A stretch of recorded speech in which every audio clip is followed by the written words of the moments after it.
ನಮಸ್ಕಾರ ವೀಕ್ಷಕರೇ, ಕೃಷಿ ಋಷಿ ವಿಶೇಷ ಕಾರ್ಯಕ್ರಮಕ್ಕೆ ತಮ್ಮೆಲ್ಲರಿಗೂ ಆತ್ಮೀಯವಾದಂತಹ ಸ್ವಾಗತ ಸುಸ್ವಾಗತ. ನಾನು ಕಾವ್ಯ ಆಚಾರ್ಯ. ಅನ್ನದಾತನಿಲ್ಲದೆ ಇಡೀ ಭೂಮಿಯೇ ಇಲ್ಲ ಅಂತ ಹೇಳ್ಬಹುದು. ಇನ್ನು ಅನ್ನದಾತನಿಗೆ ಶತಕೋಟಿ ನಮನವನ್ನ ಸಲ್ಲಿಸುತ್ತಾ ಈ ಒಂದು ಕೃಷಿ ಋಷಿ ವಿಶೇಷ ಕಾರ್ಯಕ್ರಮದ ಮೂಲಕ ಈ ಒಂದು ಕಾರ್ಯಕ್ರಮವನ್ನು ಶುರು ಮಾಡಿಕೊಳ್ಳೋಣ. ಈ ಒಂದು ಕಾರ್ಯಕ್ರಮದಲ್ಲಿ ಇವತ್ತು ನನ್ನ ಜೊತೆ ಇದ್ದಾರೆ ಸಾವಯವ ಕೃಷಿ ತಜ್ಞರಾದಂತಹ ಅನಿಲ್ ಕುಮಾರ್ ಸರ್. ಹಾಗಾದರೆ ಮತ್ತೆ ಆಗ್ತಡ ಬನ್ನಿ ಅವರನ್ನ ಕಾರ್ಯಕ್ರಮಕ್ಕೆ ಬರಮಾಡಿಕೊಳ್ತಾ ಈ ಒಂದು ಕಾರ್ಯಕ್ರಮವನ್ನು ಶುರು ಮಾಡ್ತಾ ಹೋಗೋಣ. ಸರ್, ಕಾರ್ಯಕ್ರಮಕ್ಕೆ ಆತ್ಮೀಯವಾದಂತಹ ಸ್ವಾಗತ ಸುಸ್ವಾಗತ. ಈ ಒಂದು ಕಾರ್ಯಕ್ರಮದಲ್ಲಿ ಕೃಷಿ ಋಷಿ ವಿಶೇಷ ಕಾರ್ಯಕ್ರಮದಲ್ಲಿ ಇವತ್ತು ಸೀಮೆ ಬದನೆಕಾಯಿಯನ್ನು ಯಾವ ಒಂದು ಸೀಸನ್ನಲ್ಲಿ ಬೆಳೆದರೆ ಉತ್ತಮ, ಹೇಗೆ ಬೆಳೆದ್ರೆ ಒಂದು ಹೆಚ್ಚು ಇಳುವರಿಯನ್ನು ಕೊಡುತ್ತೆ, ಹಾಗೆ ಮಣ್ಣಿನ ಫಲವತ್ತತೆಯನ್ನು ಹೇಗೆ ಟೆಸ್ಟ್ ಮಾಡಬಹುದು, ಸಾವಯವ ಕೃಷಿ ಪದ್ಧತಿಯನ್ನು ಉಪಯೋಗಿಸಿ ಸೀಮೆ ಬದನೆಕಾಯಿ ಈ ಒಂದು ಬೆಳೆಯನ್ನು ಹೇಗೆ ಬೆಳಿಬಹುದು, ಇದೆಲ್ಲದರ ಬಗ್ಗೆ ಮಾಹಿತಿಯನ್ನು ಕೊಡ್ತಾ ಹೋಗ್ತಾರೆ ಇವತ್ತು ಈ ಒಂದು ಕಾರ್ಯಕ್ರಮದಲ್ಲಿ.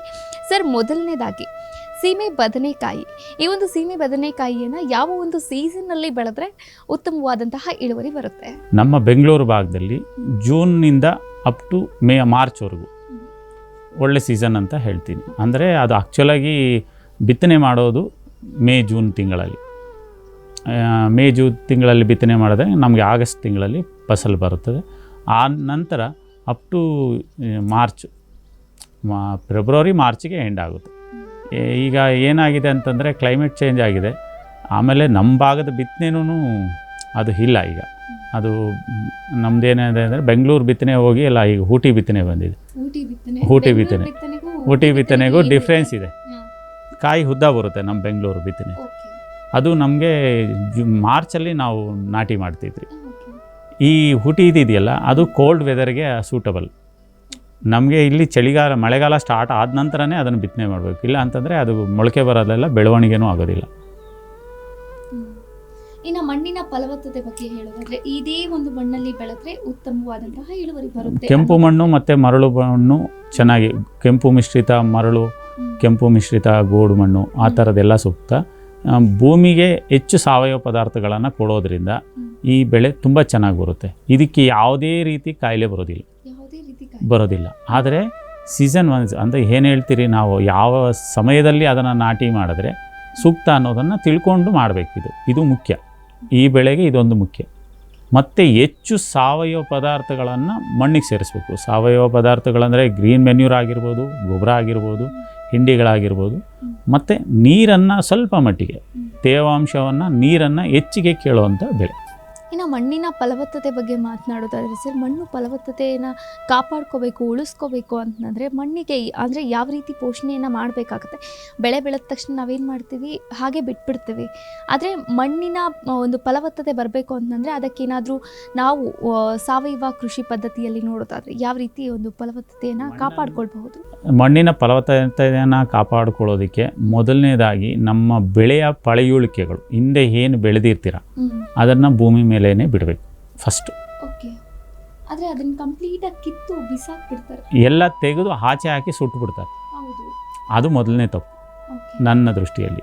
ಯಾವುದೇ ಬೆಳೆನ ನಿಮ್ಮ ಭೂಮಿಯಲ್ಲಿ ಬೆಳೆದಿರ್ತೀರ ಅದನ್ನು ಭೂಮಿಗೆ ಮತ್ತೆ ಸೇರಿಸಿ.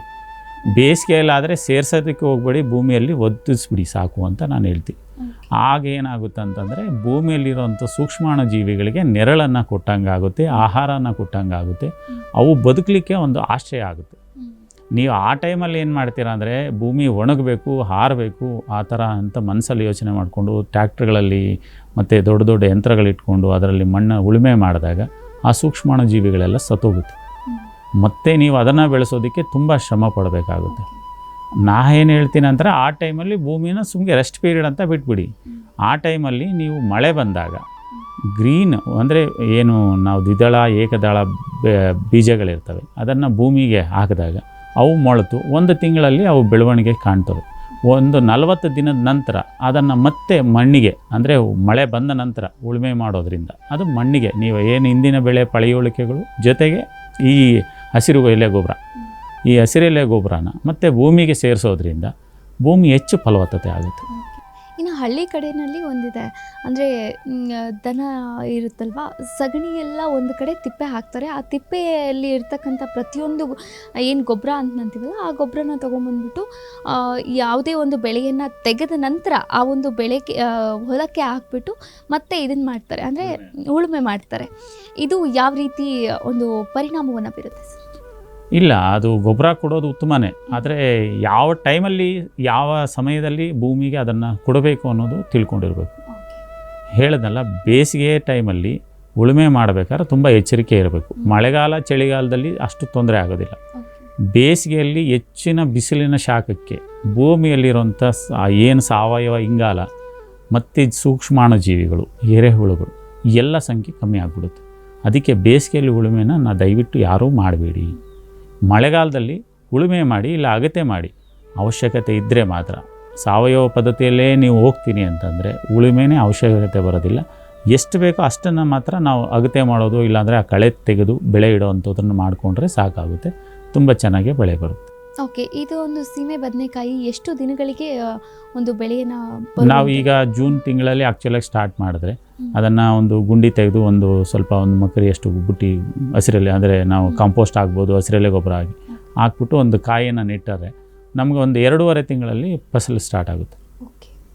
ಸ್ವಲ್ಪ ಪ್ರಮಾಣದಲ್ಲಿ ನೀರು, ಅತಿ ನೀರು ಕೊಟ್ಟರೆ ಭೂಮಿಗೆ ತೊಂದರೆ. ನಾನು ಮೊದಲೇ ಹೇಳ್ದಂಗೆ ಯಾವುದೇ ಬೆಳೆಗಳಿಗೂ ಅತಿ ನೀರಿನ ಅವಶ್ಯಕತೆ ಇಲ್ಲ. ಅದು ಸಾರ್ವಜನಿಕವಾಗಿ ನೀರು ಕೊಟ್ಟರೆ ಬೆಳೆ ಬೆಳೆಯೋದು, ನೀರಿಲ್ಲ ಅಂದರೆ ಏನೂ ಬೆಳೆಯೋದಿಲ್ಲ ಅನ್ನೋದು ಜನರ ಮೆಂಟಾಲಿಟಿ. ಸಾವಯವದಲ್ಲಿ ಕಡಿಮೆ ನೀರು ಮತ್ತು ರೋಗ ಬಾಧೆ ಕಡಿಮೆ ಆಗುತ್ತೆ. ಸ್ವಲ್ಪ ಕಡಿಮೆ ಭೂಮಿಗೆ ಹಸಿವು ಅನ್ನೋದನ್ನು ನಾವು ಕಂಡುಕೊಳ್ಬೇಕು. ಅದಕ್ಕೆ ಬೇಕಾಗಿದೆ ಇಲ್ಲ ಅಂತ ನಾವು ಹೇಗೆ ಕಂಡುಕೊಳ್ಳೋದು ಅಂತಂದರೆ, ಗಿಡ ಮರ ಬಳ್ಳಿನ ನಾವೇನು ಬೆಳೆ ಇಟ್ಟಿರ್ತೀರ ಅದನ್ನು ಗಮನಿಸ್ತಾ ಇರಬೇಕು. ಅದು ಬಾಡುತ್ತೆ, 9 ಗಂಟೆ ನಂತರ ಅದು ಬಾಡುತ್ತೆ. ಆಗ 9 ಗಂಟೆ ಒಳಗಡೆ ಬಾಡಿದಾಗ ನೀರು ಬೇಕು ಅಂತ, 9 ಗಂಟೆ ನಂತರ ಬಾಡಿದ್ರೆ ಅದು ಬಿಸಿಲಿನ ಶಾಖಕ್ಕೆ ಬಾಡುತ್ತೆ, ನೀರಿನ ಕೊರತೆಯಿಂದ ಬಾಡೋದಿಲ್ಲ. ಅದನ್ನು ನೋಡಿ ನಾವು ನೀರು ಕೊಡಬೇಕಾಗುತ್ತೆ. ಆದರೆ ನಾವು ಅವೆಲ್ಲ ನೋಡೋದು ಮನಸ್ಥಿತಿ ಇಲ್ಲ ಅಂತಂದರೆ up to 3 to 4 days once ನೀರು ಕೊಟ್ಟರೆ ಸಾಕು. 3 ದಿಂದ 4 ದಿನಕ್ಕೆ ಒಂದು ಸರಿ ಸೀಮೆ ಬದನೆಕಾಯಿಗೆ ಸ್ವಲ್ಪ ನೀರು ಪ್ರಮಾಣ ಜಾಸ್ತಿ, ಅಂದರೆ ದಿನ ಕೊಡಬೇಕು ಅವಶ್ಯಕತೆ ಇಲ್ಲ. ದಿನ ಕೊಡುವ ಅವಶ್ಯಕತೆ ಇಲ್ಲ. ಓಕೆ, ಇನ್ನು ಈ ಒಂದು ಪದ್ಧತಿಯನ್ನು ನೋಡೋದಾದರೆ ಸಾವಯವ ಕೃಷಿ ಪದ್ಧತಿಯಲ್ಲಿ ಹೇಗೆ ಬೆಳೆಸೋದು? ಸಾವಯವ ಕೃಷಿ ಪದ್ಧತಿಯಲ್ಲಿ ಎಲ್ಲ ಬೆಳೆಗಳು ಅಷ್ಟೇ ತುಂಬ ಸರಳವಾಗೇ ಇದೆ. ಜನಕ್ಕೆ ಅದು ಸಾವಯವ ಅಂತಂದರೆ ಎಲ್ಲರೂ ಏನು ಅಂದ್ಕೊತಾರೆ, ಹೆಚ್ಚಿನ ಇಳುವರಿ ಬರಬೇಕು, ರೋಗ ಬಾಧೆ ಇದೇ ಮೈಂಡಲ್ಲಿರೋದು. ಯಾಕೆಂತಂದರೆ ಈಗ ಎಲ್ಲ ಭಾಗದಲ್ಲಿ ನಡೀತಾ ಇರೋದು ಕೆಮಿಕಲ್ ಫಾರ್ಮಿಂಗು. ಪ್ರತಿಯೊಂದು ಕಾಯಿಲೆಗೂ ದಿಢೀರಂತ ಔಷಧಿ ಸಿಗುತ್ತೆ. ಜನ ಆ ಮಾರುಕಟ್ಟೆ ಒಂದು ಇದಕ್ಕೆ ತಂತ್ರಕ್ಕೆ ಮಾರು ಹೋಗಿದ್ದಾರೆ. ಯಾವುದೋ ಒಂದು ಸ್ಪ್ರೇ ಮಾಡಿದ್ರೆ ನನಗೆ ಇಳುವರಿ ಬರುತ್ತೆ, ಈ ಥರ ದುಡ್ಡು ಮಾಡ್ಬೋದು ಅನ್ನೋ ಇದರಲ್ಲಿ ಇದ್ದಾರೆ. ಈ ಸೀಮೆ ಬದನೆಕಾಯಿಯ ವಿಷಯದಲ್ಲಿ ಬಂದಾಗ ನೀವು ಯಾವುದೇ ರೀತಿ ಔಷಧಿನೂ ಬೇಕಾಗಿಲ್ಲ ಅಂತ ನಾನು.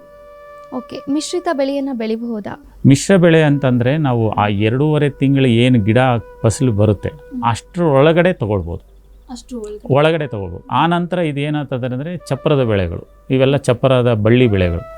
ನಾವು ಮೇಲೆ ಕಾಯಿ ತೆಗೆಯೋದಕ್ಕೆ ಪ್ರತಿ ವಾರ ಓಡಾಡ್ತಾ ಇರ್ಬೇಕಾದ್ರೆ ಈ ಬೆಳೆಗಳು ಹಾಳಾಗುತ್ತೆ.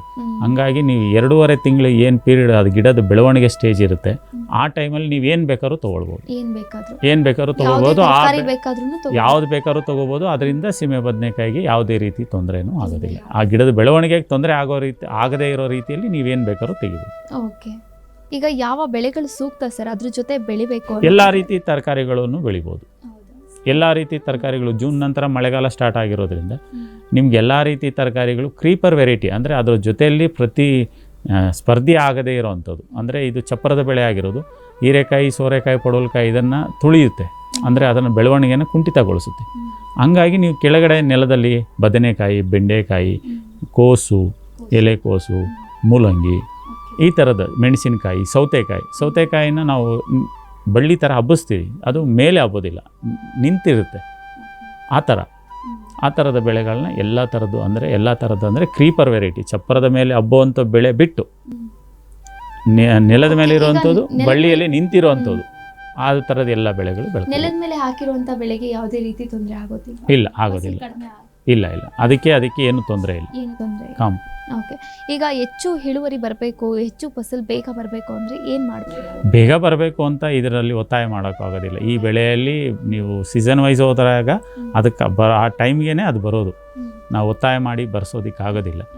ಅದಕ್ಕೆ ಹೆಚ್ಚು ಏನು ನಾವು ಈಗ ನಾವು ಹಸಿರೆಲೆ ಗೊಬ್ಬರ ಹೇಳಿದ್ನಿ, ನಂತರ ದನದ ಗೊಬ್ಬರ, ಹಸಿ ಸಗಣಿಯನ್ನು ಸ್ವಲ್ಪ ಜಾಸ್ತಿ ಬಳಸೋದ್ರಿಂದ ಹಸಿ ಸಗಣಿಯಲ್ಲಿ ಅದಕ್ಕೆ ಬೇಕಾಗಿರುವಂಥ ನ್ಯೂಟ್ರಿಯೆಂಟ್ಸ್ ಜಾಸ್ತಿ ಇದೆ ಸೀಮೆ ಬದನೆಗೆ. ಜಾಸ್ತಿ ಇರುತ್ತೆ. ಆದರೆ ಅದು ಕೆಲವು ಭೂಮಿಗಳಲ್ಲಿ ಗೊಣ್ಣೆ ಹುಳುಗ ಬಾಧೆ ಜಾಸ್ತಿ ಆಗುವಂಥ ಚಾನ್ಸಸ್ಸು ಇರುತ್ತೆ.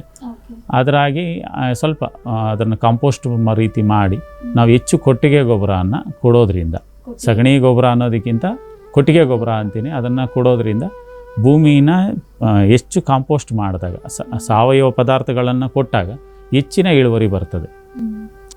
ಸೀಮೆ ಬದನೆಕಾಯಿ ಬೆಳೆಯಲ್ಲಿ ನನಗೆ ಒಂದು 10 ವರ್ಷದ ಅನುಭವ ಇದೆ. ಆ ಸೀಮೆ ಬದನೆಕಾಯಿ ಬೆಳೆ ಏನಂತಂದರೆ ಬಡವರ ಬೆಳೆನಂತೆ ಹೇಳ್ಬೋದು. ಮುಂಚೆಗೆ ಹೆಚ್ಚಿಗೆ ಯಾರೂ ಬಳಸ್ತಾ ಇರಲಿಲ್ಲ, ಈಗ ತುಂಬ ಜನ ಅದನ್ನು ಇಷ್ಟಪಟ್ಟು ತೊಗೊಳ್ತಾ ಇದ್ದಾರೆ. ಮತ್ತು ಅದು ಒಳ್ಳೆಯ ಸಾಫ್ಟ್ ಫುಡ್ಡು, ಅದನ್ನು ಹೆಚ್ಚು ಬೇಯಿಸಬೇಕಾಗಿಲ್ಲ, ಕಟ್ ಮಾಡಿ ನೀರಿನ ಜೊತೆ ಬೇಯಿಸೋ ಅವಶ್ಯಕತೆ ಇಲ್ಲ. ಸುಮ್ಮನೆ ಬಾಣಲೆಯಲ್ಲಿ ಹಾಕಿ ಸುಮ್ಮನೆ ಬಿಸಿ ಮಾಡಿದ್ರೆ ಸಾಕು, ಬೆಂದ್ಬಿಡುತ್ತೆ. ತುಂಬ ನ್ಯೂಟ್ರಿಷನ್ಸ್ ಇದೆ, ಎಲ್ಲ ಥರದ ವಯಸ್ಸಿನವರೂ ಅದನ್ನು ಉಪಯೋಗಿಸ್ಬೋದು. ಹಂಗಾಗಿ ಮೊದಲಿಗೆ ಏನಂತಂದರೆ ಅದನ್ನು ಬಳಸೋದನ್ನು ಕಲಿಬೇಕು. ಆವಾಗ ಕಲಿತಾಗ ತುಂಬ ಈಸಿಯಾಗಿ ಡೈಜೆಷನ್ ಆಗೋದ್ರಿಂದ ಎಲ್ಲ, ಅಂದರೆ ಮಳೆಗಾಲ ಮತ್ತು ಚಳಿಗಾಲ ಬೇಸಿಗೆ ಎಲ್ಲ ಕಾಲದಲ್ಲೂ ಅದು ಸುಲಭವಾಗಿ. ಇದರಲ್ಲೂ ಕೂಡ ವೆರೈಟಿ ಇದೆಯಾ ಸರ್? ವೆರೈಟಿ ಅಂತಂದರೆ ಅದು ಬೆಂಗಳೂರು ಭಾಗದ್ದು ಒಂದು ಮತ್ತು ಊಟಿ ಭಾಗದ್ದು ಅಂತ 2 ಇದೆ. ಇನ್ನೊಂದು ಹಾಸನದಂತಿದೆ, ಬಿಳಿ ವೈಟ್ ವೆರೈಟಿ. ಅದು 3 ವೆರೈಟಿ ಇದೆ ನನ್ನ ಗಮನಕ್ಕೆ ಬಂದಾಗ. ಬೆಂಗಳೂರು ವೆರೈಟಿ ಆಲ್ಮೋಸ್ಟ್ ಆಲ್ ಕಣ್ಮರೆಯಾಗಿದೆ. ಕಾರಣ ಪ್ರಾಕೃತಿಕ ವಿಕೋಪಗಳು, ಅಂದರೆ ತುಂಬ ಬೇಸಿಗೆ, ತುಂಬ ದಿನ ಬೇಸಿಗೆ ಬರೋದು, ಮಳೆ ಟೈಮಿಂಗ್ ಸರಿಯಾಗಿ ಬರದೆ ಗಿಡ ಹಾಳಾಗುವಂಥದ್ದು, ಈ ಥರ ಸಮಸ್ಯೆಗಳಿಂದ ಎಲ್ಲರೂ ಕೈ ಬಿಟ್ಟರು. ಹಂಗಾಗಿ ಬೆಂಗಳೂರು ವೆರೈಟಿ ಸೀಮೆ ಬದನೆಕಾಯಿ ಸಿಗ್ತಾ ಇಲ್ಲ. ಆದರೆ ಬೆಂಗಳೂರು ಭಾಗದಲ್ಲಿ ಈಗ ಬೆಳೀತಾ ಇರೋದೆಲ್ಲನೂ ಊಟಿ ವೆರೈಟಿ. ಅದು ಕಾಯಿ ಗಾತ್ರದಲ್ಲಿ ಗುಂಡೆಗೆ ಬರುತ್ತೆ. ಇದು ನಮ್ಮ ಬೆಂಗಳೂರು ಭಾಗದಾದರೆ ಉದ್ದ ಬರುತ್ತೆ. ಬೆಂಗಳೂರು ಭಾಗದ ಇಳುವರಿ ಜಾಸ್ತಿ ಇದೆ, ಊಟಿ ಭಾಗದ ಇಳುವರಿ ಕಡಿಮೆ ಇದೆ. ಅದು ಸೀಸನ್ ನವಂಬರ್ ಡಿಸೆಂಬರಲ್ಲಿ ಮಾತ್ರ ಇಳುವರಿ ಜಾಸ್ತಿ ಬರುತ್ತೆ ಊಟಿ ಬಿತ್ತನೆ. ಬೆಂಗಳೂರು ಬಿತ್ತನೆ ಏನಿಲ್ಲ, ವರ್ಷದ 10 ತಿಂಗಳೂ ಕ್ರಾಪ್ ಇರ್ತಾಯಿತ್ತು, ವರ್ಷ ಪೂರ್ತಿನೂ ಕ್ರಾಪ್ ಇತ್ತು ಒಂದು ಸೀಸನಲ್ಲಿ. ಈಗ ಕ್ಲೈಮೇಟು ಹೈ ಟೆಂಪ್ರೇಚರ್ ಇರೋದ್ರಿಂದ ಆ ಟೆಂಪ್ರೇಚರ್ಗೆ ಇದಕ್ಕೆ ಗಿಡ ತಡೆಯೋದಿಲ್ಲ. ಅದಕ್ಕೆ ಕೆಲವೊಂದು ಕಾಯಿಲೆಗಳು ಬರುತ್ತೆ, ಡಿಸೀಸಸ್ಸು. ಆ ಕಾಯಿಲೆಗಳಿಗೆ ವಾತಾವರಣನೇ ಕಾರಣ. ಹಾಗಾಗಿ ಯಾರೂ ಬೆಳೆಯೋದಕ್ಕೆ ಹೋಗೋದಿಲ್ಲ. ಮತ್ತು ತೇವಾಂಶದ ಕೊರತೆ ಜಾಸ್ತಿ. ಇದೆಲ್ಲ ಬೆಂಗಳೂರು ಭಾಗದಾಯಿತು. ಇನ್ನು ಅಂದರೆ ಹೊರ ಜಿಲ್ಲೆಗಳಿಗೆ ನೋಡ್ಕೊಳ್ಳೋದಾದರೆ ಸರ್, ಅಂದರೆ ಬೆಂಗಳೂರು ಬಿಟ್ಟು ಈಗ ಬರಗಾಲ ತುಂಬ ಜಾಸ್ತಿ ಇರುತ್ತೆ, ಅಲ್ಲಿ ನೀರಿನ ವ್ಯವಸ್ಥೆ ಇರಲ್ಲ, ಏನಿಲ್ಲ, ಎಲ್ಲೋ ಒಂದು ಕಡೆ ನೀರಾವರಿ ಮಾಡ್ಕೊಂಡಿರ್ತಾರೆ. ನೀರಾವರಿ ಮಾಡ್ಕೊಂಡಿರೋರು ಕೂಡ ಬೆಳಿಬಹುದಾ? ನೀರಾವರಿ ಇದ್ದರೆ ಬೆಳಿಬೋದು. ನೀರಾವರಿ ಇದ್ದರೆ ಸೂಕ್ತವಾಗಿರಬೇಕು, ಮತ್ತು ಚಪ್ರದ ವ್ಯವಸ್ಥೆ ಇರಬೇಕು. ಇದಕ್ಕೆ ದ್ರಾಕ್ಷಿಗೆ ಏನು ನಾವು ಚಪ್ರ, ಕಲ್ಲಿನ ಕಂಬ ಮತ್ತು ಕಂಬಿಯಲ್ಲಿ ಏನು ಚಪ್ರ ಮಾಡ್ತೀರಿ, ಆ ಥರ ಇದ್ರೇ ಇದನ್ನು ಬೆಳೆಯೋಕ್ಕಾಗೋದಿಲ್ಲ. ಇದು ಮೇಯ್ನ್, ಅದೊಂದು ಅಡ್ವಾಂಟೇಜು. ನಮ್ಮ ಭಾಗದಲ್ಲಿ ದ್ರಾಕ್ಷಿ ಮತ್ತು ಈ ಥರ ಇದಕ್ಕೆ ಅಂತಲೇ ನಾವು ಹೆಚ್ಚಿಗೆ ಚಪ್ರಗಳನ್ನು ಮಾಡಿಕೊಂಡು ಇದಿರೋದ್ರಿಂದ ನಾವು ಹೆಚ್ಚಿಗೆ ಬೆಳಿತೀರಿ. ಎಲ್ಲಿ ಆ ವ್ಯವಸ್ಥೆ ಮಾಡ್ಕೊಳ್ಳೋಕೆ ಸಾಧ್ಯನೋ ಅವರೆಲ್ಲ ಬೆಳಿಬೋದು. ಆದರೆ ಮಾರ್ಕೆಟಿಂಗೂ ಸ್ವಲ್ಪ ಕೆಲವು ಭಾಗದಲ್ಲಿ ಇದನ್ನು ತಿನ್ನೋದೇ ಇಲ್ಲ. ಹಂಗಾಗಿ ಸ್ವಲ್ಪ ನೋಡ್ಕೊಂಡು ಬೆಳಿಬೇಕಾಗುತ್ತೆ. ಇಲ್ಲಾಂದರೆ ಎಲ್ಲರೂ ಬೆಂಗಳೂರಿಗೇನೆ, ಇಲ್ಲಾಂದರೆ ಹೈದ್ರಾಬಾದು, ಚೆನ್ನೈ ಆ ಥರ ಗಮನ ಕೊಡಿ. ಇವಾಗ ಸಿಟಿ ಕಡೆ ಏನಾಗಿದೆ, ಜಾಸ್ತಿ ಬಳಸೋದಕ್ಕೆ ಶುರು ಮಾಡಿದ್ದಾರೆ. ಅದರಲ್ಲೂ ಕೂಡ ಹೋಟೆಲ್ಗಳಲ್ಲಿ ಜಾಸ್ತಿ ಬಳಸ್ತಾ ಇದ್ದಾರೆ. ಹೀಗಾಗಿ ಅದರ ಒಂದು ಬೇಡಿಕೆ ಕೂಡ ಹೆಚ್ಚಾಗ್ತಾ ಇರುವಂಥ ಸೀಮೆ ಬದನೆಕಾಯಿ ನಾನು ಈಗಾಗಲೇ ಹೇಳ್ದಂಗೆ ಜೂನಲ್ಲಿ ನೀವು ಬಿತ್ತನೆ ಮಾಡಿದರೆ ನಿಮಗೆ ಆಗಸ್ಟ್ ಕೊನೆ ವಾರದಲ್ಲಿ ನಿಮಗೆ ಇಳುವರಿ ಸ್ಟಾರ್ಟ್, ಅಂದರೆ ಇದು ಸ್ಟಾರ್ಟ್ ಆಗುತ್ತೆ ಫಸಲು. ನೀವು ಪ್ರತಿ ವಾರನೂ ಕಾಯಿನ ತೆಗೆದು ಮಾರ್ಕೆಟ್ ಮಾಡ್ಬೋದು. ಮಾರ್ಕೆಟಲ್ಲೂ ಆವರೇಜ್ ರೇಟ್ ಈಗ ಕನಿಷ್ಠ ಅಂದರೂ 10 ರೂಪಾಯಿಗಿದೆ. ನಾನು ಬೆಳೆ ಸ್ಟಾರ್ಟ್ ಮಾಡಿದಾಗ ಕೇವಲ 1 ರೂಪಾಯಿಗೆ 50 ಪೈಸೆಗೆ 25 ಪೈಸೆಗೂ ಮಾರಿದ್ದೀನಿ. ಆಗ ಆ ಬೆಲೆನೇ ಇದ್ದಿದ್ದಷ್ಟು. ಇವತ್ತು ಆ ಬೆಳೆ ಬೆಳೆಯೋದು ಅಂದರೆ ಸಾವಯವ ರೀತಿಯಲ್ಲಿ ತುಂಬ ಸುಲಭ ಇದೆ. ಅದನ್ನು ಚಪ್ರ ಇದ್ದರೆ ಮಾತ್ರ ಟ್ರೈ ಮಾಡಿ. ಕಂಬಿ ಇದು ಕಟ್ಟಿ ಮಾಡ್ತೀನಿ ಅಂತಂದರೆ ಅದು ಸಾಧ್ಯ ಇಲ್ಲ, ಹೆಚ್ಚು ಭಾರ ಇರೋದರಿಂದ ಅದು ಬಿದ್ದೋಗುತ್ತೆ. ಹಾಗಾಗಿ ಚಪ್ರ ಇರೋರು, ನೀರಾವರಿ ವ್ಯವಸ್ಥೆ ಇರೋರು ಮಾಡಿ. ತುಂಬ ಸೂಕ್ತವಾದ ಬೆಳೆ, ಎಲ್ಲ ವಾತಾವರಣ ಅಂದರೆ ಚಳಿಗಾಲ ಮತ್ತು ಮಳೆಗಾಲವನ್ನು ಸಹಿಸಿಕೊಂಡು ಬೆಳೆಯುವಂಥ ಬೆಳೆ. ಹಾಗಾಗಿ ನಿಮಗೆ ಮಳೆ ಚಳಿಯಲ್ಲಿ ನೀವು ಯಾವುದೇ ರೀತಿಯಂಥದ ರಾಸಾಯನಿಕಗಳು, ಕೀಟ ಬಾಧೆ ಮತ್ತು ಕೀಟನ ಸಂರಕ್ಷಣೆ ಮಾಡುವಂಥದ್ದು ಏನೂ ಇರೋದಿಲ್ಲ. ನೀವು ಸಾವಯವ ರೀತಿಯಲ್ಲಿ ನೀವು ಏನು ಬೇಕಾದರೂ ಮಾಡ್ಬೋದು. ಅದೇ ಜೀವಾಮೃತನ ಕೊಡುವಂಥದ್ದಾಗಲಿ, ಗೋಕೃಪಾಮೃತ ಅಂತ ಒಂದು ಕಲ್ಚರ್ ಇದೆ, ಅದನ್ನು ಕೊಡೋದಾಗಲಿ, ಹುಳಿ ಮಜ್ಜಿಗೆನ ಸ್ಪ್ರೇ ಮಾಡೋದಾಗಲಿ, ಭೂಮಿಗೆ ಕಾಂಪೋಸ್ಟ್ ಕೊಡೋದಾಗಲಿ, ಯಾವುದು ಮಾಡಿದ್ರೂ ಅದು ತಗೊಳ್ಳುತ್ತೆ. ಅತಿ ನೀರಿನ ಬಳಕೆ ಬೇಡ. ನೀರನ್ನು ಕೇಳೋ ಬೆಳೆ ಆದ್ರೂ ಅತಿ ನೀರಿನ ಬಳಕೆ ಬೇಡ. ಆ ಥರ ಮಾಡೋದ್ರಿಂದ ಭೂಮಿಯಲ್ಲಿರುವಂಥ ಸೂಕ್ಷ್ಮಾಣುಜೀವಿಗಳ ಸಂಖ್ಯೆ ಕಮ್ಮಿಯಾಗಿ ಇಳುವರಿ ಕುಂಠಿತ ಆಗುತ್ತೆ. ಇಷ್ಟನ್ನು ಹೇಳ್ತಾ ಇದ್ದೀನಿ. ಮತ್ತು ಜೂನ್ ನಂತರ, ಆದರೆ ಅಪ್ ಟು ಮಾರ್ಚ್ ನಂತರ ನೀವು ಆ ಭೂಮಿನ ಬಿಸಿಲಿಗೆ ಒಣಗಿಸದೆ ಏನು ಬೆಳೆಯ ಪಳೆಯುಳಿಕೆಗಳಿರ್ತದೆ ಗಿಡನ ಕಟ್ ಮಾಡಿ ಮೇಲೆ ಚಪ್ರದಲ್ಲೇ ಹಾಗೆ ಉಳಿಸಿ, ಅದರಿಂದ ಭೂಮಿ ಮತ್ತು ನೆರಳಿನಲ್ಲಿ ತಂಪಾಗಿರುತ್ತೆ. ಆಗ ಸೂಕ್ಷ್ಮಾಣುಜೀವಿಗಳು ಅಲ್ಲೇ ಉಳ್ಕೊಂಡು ಭೂಮಿ ಹೆಚ್ಚು ಫಲವತ್ತತೆ ಆಗುತ್ತೆ. ಸಾಧ್ಯವಾಗೋದಿಲ್ಲ ಅಂತಂದರೆ ತೆಗೆದು ಮತ್ತೆ ಭೂಮಿಗೆ ಅದಲ್ಲೇ ಬಿಡಿ, ಎತ್ತಿ ಹೊರಗಡೆ ಹಾಕೋದನ್ನು ಮಾತ್ರ ಮಾಡಬೇಡಿ. ಭೂಮಿಯ ಯಾವುದೇ ಬೆಳೆಯ ಪಳೆಯುಳಿಕೆಗಳನ್ನು ಬೆಳೆ ಕಟಾವಿನ ನಂತರ ಹೊರಗಡೆ ಹಾಕಿ ಸುಡೋದನ್ನು ಮಾಡಬೇಕು. ಎಸ್ ವೀಕ್ಷಕರೇ, ಇಷ್ಟೊತ್ತು ನೋಡಿದ್ರೆ ಸಾವಯವ ಕೃಷಿ ಪದ್ಧತಿಯಿಂದ ಯಾವ ಬೆಳೆಯನ್ನ ಯಾವ ಸೀಸನ್ನಲ್ಲಿ ಬೆಳೆದ್ರೆ ಹೇಗೆ ಫಸಲು ಬರುತ್ತೆ, ಹೇಗೆ ಇಳುವರಿ ಬರುತ್ತೆ ಅಂತ ಇದಾಗಿತ್ತು ಈ ದಿನದ ವಿಶೇಷ ಕೃಷಿ ಋಷಿ ಕಾರ್ಯಕ್ರಮ. ಇನ್ನಷ್ಟು ಕಾರ್ಯಕ್ರಮಗಳಿಗಾಗಿ ನೋಡ್ತಾ ಇರಿ ಅಶ್ವವೇಗ ನ್ಯೂಸ್. ಇದು ಸತ್ಯಾನ್ವೇಷಣೆಯ ಓಟದಲ್ಲಿ.